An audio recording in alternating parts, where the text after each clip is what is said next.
The essential condition for the existence and for the sway of the bourgeois class is the formation and augmentation of capital.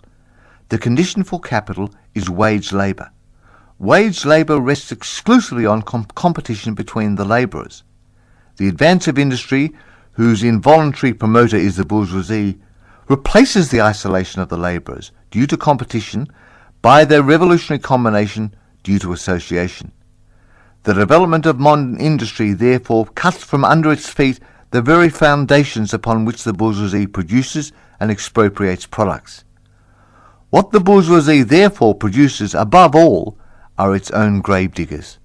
Its fall and the victory of the proletariat are equally inevitable. Chapter 2. Proletarians and Communists. In what relation do the Communists stand to the proletarians as a whole? The Communists do not form a separate party opposed to either working class parties. They have no interests separate and apart from those of the proletariat as a whole. They do not set up any sectarian principles of their own by which to shape and mould the proletarian movement. The Communists are distinguished from the other working class parties by this only. 1. In the national struggles of the proletariat of the different countries, they point out and bring to the front the common interests of the entire proletariat, independent of all nationality. 2. In the various stages of development which the struggle of the working class against the bourgeoisie has to pass through, they always and everywhere represent the interests of the movement as a whole. The Communists, therefore, are on the one hand practically the most advanced and resolute section of the working class parties of every country, that section which pushes forward all others. On the other hand, theoretically, they have over the great mass of the proletariat the advantage of clearly understanding the line of march and conditions and the ultimate general results of the proletarian movement. The immediate aim of the Communists is the same as that of all other proletarian parties: formation of the proletariat into a class, overthrow of the bourgeois supremacy, conquest of political power by the proletariat. The theoretical conclusions of the Communists are in no way based on ideas and principles that have been invented or discovered by this or that universal reformer. They merely express in general terms actual relations springing from an existing class struggle, from an historical movement going on under their very eyes. The abolition of existing property relations is not at all a distinctive feature of communism. All property relations in the past have continually been subject to historical change consequent upon the changes in historical conditions. The French Revolution, for example, abolished feudal property in favour of bourgeois property. The distinguishing feature of communism is not the abolition of property generally, but the abolition of bourgeois property. But modern bourgeois private property is the final and most complete expression of the system of producing and expropriating products that is based on class antagonisms, on the exploitation of the many by the few. In this sense, the theory of the Communists may be summed up in the single sentence: abolition of private property. We Communists have been reproached with the desire of abolishing the right of personally acquired property as the fruit of a man's own labour, which property is alleged to be the groundwork of all personal freedom, activity and independence. Hard-won, self-acquired, self-earned property? Do you mean the property of the petty artisan and of the small peasant, a form of property that preceded the bourgeois form? There is no need to abolish that. The development of industry has to a great extent already destroyed it, or is still destroying it daily. Or do you mean modern bourgeois private property? But does wage labour create any property for the labourer? Not a bit. It creates capital. That is, that kind of property which exploits wage labour, and which cannot increase except upon the condition of begetting a new supply of wage labour for fresh exploitation. Property in its present form is based on the antagonism of capital and wage labour. Let's examine both sides of this antagonism. To be a capitalist is not only to have a purely personal but a social status in production. Capital is a collective product, and only by the united actions of many members, nay, in the last resort, only by the united action of all members of society, can it be set in motion. Capital is, therefore, not a personal, it is a social power. When, therefore, capital is converted into common property, into the property of all members of society, personal property is not thereby transformed into social property. It is only the social character of the property that is changed. It loses its class character. Let us take wage labour. The average price of wage labour is the minimum wage. That is, that quantum of the means of subsistence which is absolutely requisite to keep the labourer in bare existence as a labourer. What, therefore, the wage labourer appropriates by means of his labour merely suffices to prolong and reproduce a bare existence. We by no means intend to abolish this personal approbation of the products of labour, an approbation that is made for the maintenance and reproduction of human life, and that leaves no surplus wherewith to command the labour of others. All that we want to do away with is the miserable character of this appropriation, under which the labourer merely lives to increase capital, and is allowed to live only in so far as the interests of the ruling class require it. In bourgeois society, living labour is but a means to increase accumulated labour. In communist society, accumulated labour is but a means to widen, to enrich, to promote the existence of the labourer. In bourgeois society, therefore, the past dominates the present. In communist society, the present dominates the past. In bourgeois society, capital is independent and has individuality, while the living person is dependent and has no individuality. And the abolition of this state of things is called by the bourgeoisie abolition of individuality and freedom, and rightly so. The abolition of bourgeois individuality, bourgeois independence, and bourgeois freedom is undoubtedly aimed at. By freedom is meant, under the present bourgeois conditions of production, free trade, free selling and buying. But if selling and buying disappear, free selling and buying disappear also. This talk about free selling and buying, and all the other brave words of our bourgeoisie about freedom in general, have a meaning, if any, only in contrast with the restricted selling and buying with the fettered traders of the Middle Ages, but have no meaning when opposed to the communist abolition of buying and selling, of the bourgeois conditions of production, and of the bourgeoisie itself. You are horrified at our intending to do away with private property. But in your existing society, private property is already done away with for 9/10 of the population. Its existence for the few is solely due to the non-existence in the hands of those 9/10. You reproach us, therefore, with intending to do away with a form of property, the necessary condition for whose existence is the non-existence of any property for the immense majority of society. In other words, you reproach us with intending to do away with your property. Precisely so. That is just what we intend. From the moment when labour can no longer be converted into capital, money or rent, into a social power capable of being monopolised, that is, from the moment when individual property can no longer be transformed into bourgeois property, into capital, from that moment, you say, individuality vanishes. You must therefore confess that by individual you mean no other person than the bourgeoisie, than the middle-class owner of property. This person must, indeed, be swept out of the way and made impossible. Communism deprives no man of the power to appropriate the products of society. All that it does is to deprive him of the power to subjugate the labour of others by means of such appropriation. It's been objected that upon the abolition of private property, all work will cease and universal laziness will overtake us. According to this, bourgeois society ought long ago to have gone to the dogs through sheer idleness. For those of its members who work acquire nothing, and those who acquire anything do not work. The whole of this objection is but another expression of the tautology, that there can no longer be any wage labour when there is no longer any capital. All objections urged against the communistic mode of producing and appropriating material products have in the same way been urged against the communist methods of producing and expropriating intellectual products. Just as, to the bourgeoisie, the disappearance of class property is the disappearance of production itself, so the disappearance of class culture is to him identical with the disappearance of all culture.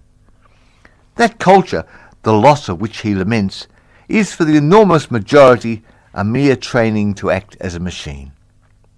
But don't wrangle with us so long as you apply to our intended abolition of bourgeois property the standard of your bourgeois notions of freedom, culture, law, etc. Your very ideas are but the outgrowth of the conditions of your bourgeois production and bourgeois property, just as your jurisprudence is but the will of your class made into a law for all, a will whose essential character and direction are determined by the economic conditions and existence of your class. This selfish misconception that induces you to transform into eternal laws of nature and of reason the social forms springing from your present mode of production and form of property, historical relations that arise and disappear in the progress of production, this misconception you share with every ruling class that has preceded you. What you see clearly in the case of ancient property, what you admit in the case of feudal property, you are of course forbidden to admit in the case of your own bourgeois form of property. Abolition of the family, even the most radical flare-up of this infamous proposal of the communists. On what foundation is the present family, the bourgeois family, based? On capital, on private gain. In its completely developed form, this family exists only amongst the bourgeoisie. But this state of things finds its complement in the practical absence of the family amongst the proletarians and in public prostitution. The bourgeois family will vanish as a matter of course when its complement vanishes, and both will vanish with the vanishing of capital. Do you charge us with wanting to stop the exploitation of children by their parents? To this crime we plead guilty. But you will say, we destroy the most hallowed of relations when we replace home education by social. And your education? Is that not also social and determined by the social conditions under which you educate, by the intervention, direct and indirect, of society, by means of schools, etc.? The communists have not invented the intervention of society into education. They do but seek to alter the character of that intervention and to rescue education from the influence of the ruling class. The bourgeois claptrap about the family and education, about the hollowed co-relation of parent and child, becomes all the more disgusting, the more, by the action of modern industry, all family ties amongst the proletarians are torn asunder, and their children transformed into simple articles of commerce and instruments of labour. But you communists would introduce community of women, screams the bourgeoisie in chorus. The bourgeoisie sees in his wife a mere instrument of production. He hears that the instruments of production are to be exploited in common, and naturally can come to no other conclusion than the lot of being common will also likewise fall to the woman. He has not even a suspicion that the real point aimed at is to do away with the status of women as mere instruments of production. For the rest, nothing is more ridiculous than the virtuous indignation of our bourgeoisie at the community of women which, they pretend, is to be openly and officially established by the communists. The communists have no need to introduce community of women. It has existed almost from time immemorial. Our bourgeoisie, not content with having the wives and daughters of their proletarians at their disposal, not to speak of common prostitutes, taketh the greatest pleasure in seducing each other's wives. Bourgeois marriage is in reality a system of wives in common, and thus, at the most, what the communists might possibly be reproached with is what they desire to introduce, in substitution for a hypocritically concealed and openly legalized community of women. For the rest, it is self-evident that the abolition of the present system of production must bring with it the abolition of the community of women springing from that system, that is, of prostitution, both public and private. The communists are further approached with desiring to abolish countries and nationality. Working men have no country. We cannot take from them what they have not got. Since the proletariat must first of all acquire political supremacy, must rise to be the leading class of the nation, must constitute itself the nation, it is so far itself national, though not in the bourgeois sense of the word. National differences and antagonism between peoples are daily more and more vanishing, owing to the development of the bourgeoisie, to freedom of commerce, to the world market, to uniformity in the mode of production and in the conditions of life corresponding thereto. The supremacy of the proletariat will cause them to vanish still faster. United action of the leading civilized countries, at least, is one of the first conditions for the emancipation of the proletariat. In proportion as the exploitation of one individual by another is put an end to, the exploitation of one nation by another will also be put an end to. In proportion as the antagonism between classes within the nation vanishes, the hostility of one nation to another will come to an end. The charges against communism made from a religious, a philosophical, and generally from an ideological standpoint are not deserving of serious examination. Does it require deep intuition to comprehend that man's ideas, views and conceptions, in a word, man's consciousness, changes with every change in the conditions of his material existence, in his social relations and in his social life? What else does the history of ideas prove, other than that intellectual production changes its character in proportion as material production is changed? The ruling ideas of each age have ever been the ideas of its ruling class. When people speak of ideas that revolutionize society, they do but express the fact that within the old society the elements of a new one have been created, and that the dissolution of the old ideas keeps ever apace with the dissolution of the old conditions of existence. When the ancient world was in its last throes, the ancient religions were overcome by Christianity. When Christian ideas succumbed in the 18th century to the rationalist ideas, feudal society fought its death battle with the then revolutionary bourgeoisie. The ideas of religious liberty and freedom of conscience merely gave expression to the sway of free competition within the domain of knowledge. Undoubtedly, it will be said, religious, moral, philosophical and juridical ideas have been modified in the course of historical development. But religion, morality, philosophy and political science and law constantly survived this change. There are, besides eternal truths, such as freedom, justice, etc., that are common to all states of society. But communism abolishes eternal truths. It abolishes all religion and all morality, instead of constituting them on a new basis. It therefore acts in contradiction to all past historical experience. What does this accusation reduce itself? The history of all past society has consisted in the development of class antagonisms that assume different forms at different epochs. But whatever form they may have taken, one fact is common to all past ages, viz., the exploitation of one part of society by the other. No wonder, then, that the social consequence of past ages, despite all the multiplicity and variety it displays, moves within certain common forms or general ideas, which cannot be completely vanished, except with the total disappearance of class antagonisms. The Communist Revolution is the most radical rupture with traditional property relations. No wonder that its development involves the most radical rupture with traditional ideas. But let us have done with bourgeois objections to communism. We have seen above that the first step in the revolution by the working class is to raise the proletariat to the position of ruling class, to win the battle of democracy. The proletariat will use its political supremacy to wrest, by degrees, all capital from the bourgeoisie, to centralize all instruments of production in the hands of the state, that is, of the proletariat organized as the ruling class, and to increase the total of productive forces as rapidly as possible.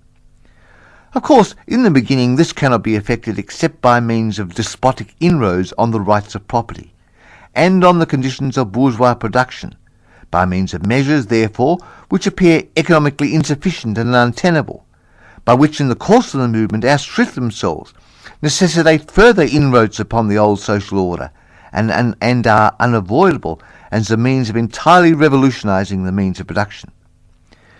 These measures will of course be different in different countries. Nevertheless, in the most advanced countries the following will be pretty generally applicable. 1.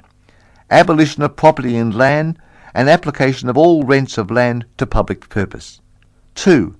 A heavy progressive or graduated income tax. 3. Abolition of the right of inheritance. 4. Confiscation of the property of all emigrants and rebels. 5. Centralization of credit in the hands of the state by means of a national bank with state capital and an exclusive monopoly. 6. Centralization of the means of transport and communication in the hands of the state. 7.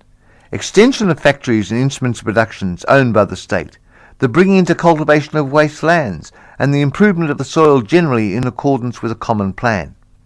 8. Equal liability for all to labour, establishment of industrial armies, especially for agriculture. 9. Combination of agriculture with manufacturing industries, gradual abolition of the distinction between town and country by a more equitable distribution of the population over the country. 10. Free education for all children in public schools, abolition of children's factory labour in its present form, combination of education with industrial production, etc., etc. When in the course of development class distinctions have disappeared and all production has been concentrated in the hands of a vast association of the whole nation, the public power will lose its political character. Political power, properly so called, is merely the organised power of one class for oppressing another. If the proletariat during its contest with the bourgeoisie is compelled by the force of circumstance to organise itself as a class, if by means of revolution it makes itself the ruling class, and as such sweeps away by force the old conditions of production, then it will, along with these conditions, have swept away the conditions for the existence of class antagonisms and of classes in general, and will therefore have abolished its own supremacy as a class. In the place of old bourgeois society, with its classes and class antagonisms, we shall have an association in which the free development of each is the condition for the free development of all.